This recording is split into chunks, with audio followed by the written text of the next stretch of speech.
जय हिंद दोस्तों। मैं एयर वेटरन कॉर्पोरल मोहन रंगन चेन्नई से।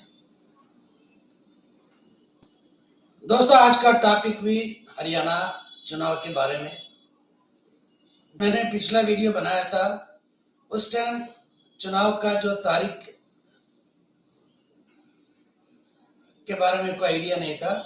अब तो चुनाव का तारीख भी जारी हो गया। दोस्तों सबसे पहले JNK का चुनाव, फिर उसके बाद एक ही दिन में हरियाणा का। JNK 3 दिन, हरियाणा 1 दिन। और हरियाणा के चुनाव के तुरंत एक दिन के बाद चुनाव का जो है नतीजा निकलेगा। और उसके बाद जो है काफी टाइम है हरियाणा के बाद महाराष्ट्र चुनाव के लिए। दोस्तों ये जो कर रहे हैं ना, ये लोगों का नस पकड़ रहे हैं कि किस तरह का जो है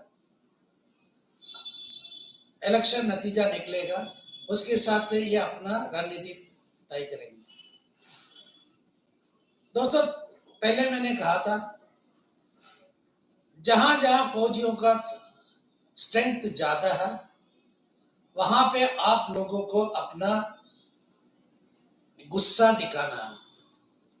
जंतर मंतर में 13.5 महीना जो बैठा है, उसके अलावा वार-ओपी 1 से लेके वार-ओपी 2 तक पहले हमारे माननीय प्राइम मिनिस्टर साहब ने बताया था, हमने 70,000 करोड़ दिया। लेकिन तुरंत 1 साल के अंदर 70,000 करोड़ को जो है हमारे माननीय प्राइम मिनिस्टर साहब ने 1,25,000 करोड़ कर दिया। ये 55,000 करोड़ कहां से आया किसी को पता नहीं है, क्योंकि पूछने से जवाब तो कोई देता ही नहीं है ना। और इसके ऊपर से हमारे एक नेता ने सदन के अंदर पिछले हफ्ते ये घोषित किया कि वार-ओपी के तहत पेंशन में 1,41,000 करोड़ दिया करके, एक मतलब 1,41,000 lakhs यानी कि 1.41 करोड़ वार-ओपी के लिए इस गवर्नमेंट ने दिया करके घोषित किया। ये 70,000 करोड़ एक 1.41 लाख करोड़ में कहां से पहुंचा? दोस्तों ये मतलब सोचने वाली बात है। 2023 फरवरी 20 तारीख से हम तो यही मांग कर रहे थे कि 65,000 करोड़ दिया तो किसको दिया, और 65,000 करोड़ को हमारे माननीय प्राइम मिनिस्टर साहब ने 70,000 करोड़ कर दिया। कोई बात नहीं, ये 70,000 करोड़ किसको दिया, इसका जवाब आज तक नहीं मिला। दोस्तों ये बेरोजगारी, आप सबको मालूम है कि हरियाणा गवर्नमेंट ने SPO करके एक पोस्ट चल रहा है, मैंने सुना है, जिसका सैलरी है कुल मिला के 18,000, जो एक मिनिमम वेजेस से भी कम है। और ऊपर से जितने भी संगठन है लीग का, ये किसके अंडर चल रहा है? ऑनरी कमीशन ऑफिसर JCOs के अंडर चल रहा है। इनको किसी का परवाह नहीं है। सबसे ज्यादा शहीद परिवार जहां भी हो, आप लोग ये मतलब अपने ध्यान में रखना, सबसे ज्यादा जो नुकसान आपके साथ हुआ। क्यों? ये मैं इसका जवाब दे रहा हूं। 96 से लेके 2006 तक कोई लेंथ ऑफ सर्विस नहीं था। शहीद परिवार के लिए अगर एक सिपाही है,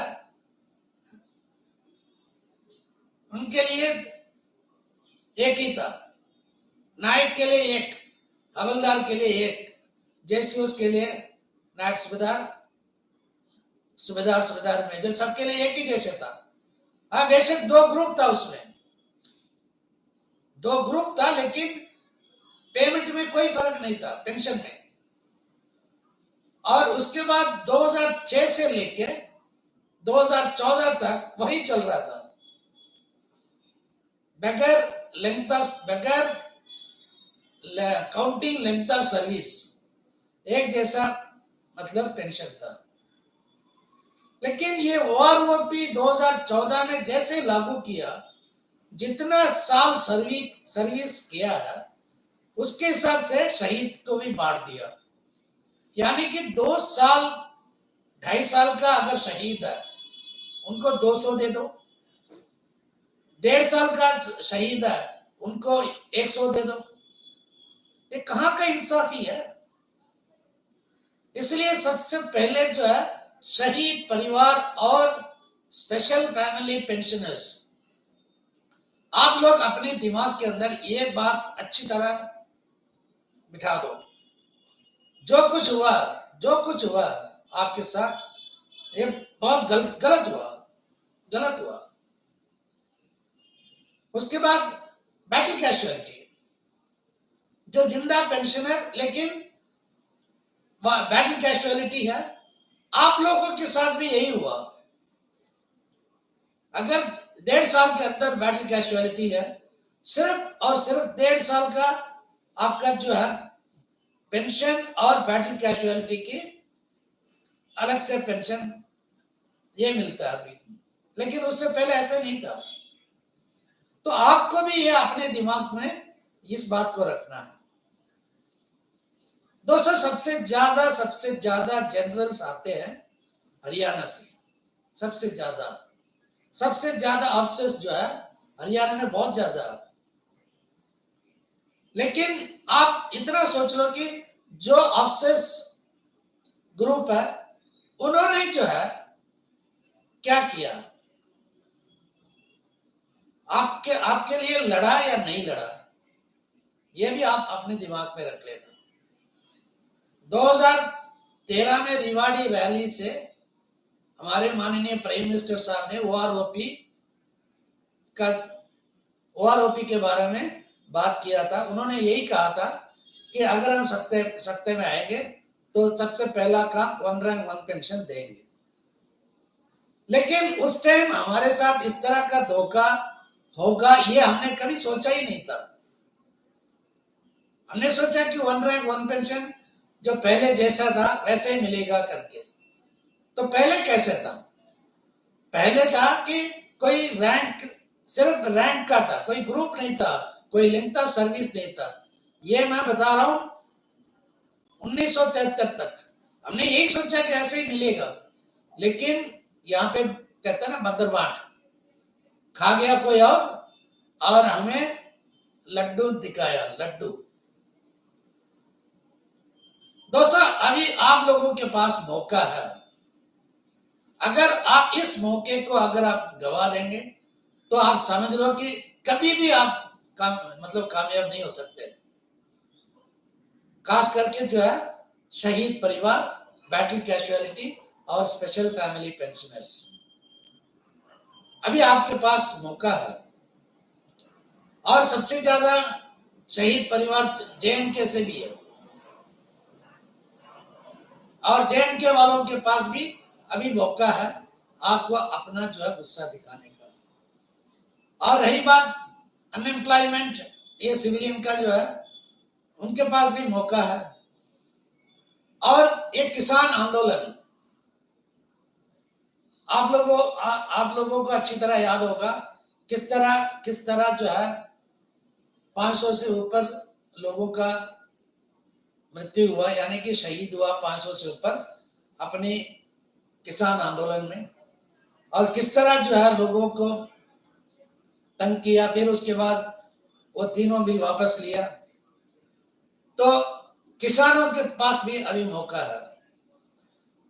दोस्तों मैं ये नहीं कहना चाहता हूं कि दूसरा गवर्नमेंट अच्छा है, ये गवर्नमेंट बुरा है, ऐसे नहीं, लेकिन जो गाड़ी तेज रफ्तार से चल रही है ना, थोड़ा ब्रेक का भी जरूरत है। अभी थोड़ा आप ब्रेक दे दो, अच्छा रहेगा। बताना मेरा काम है, सोचना समझना आपका काम है। जय हिंद, वंदे मातरम, भारत माता की जय।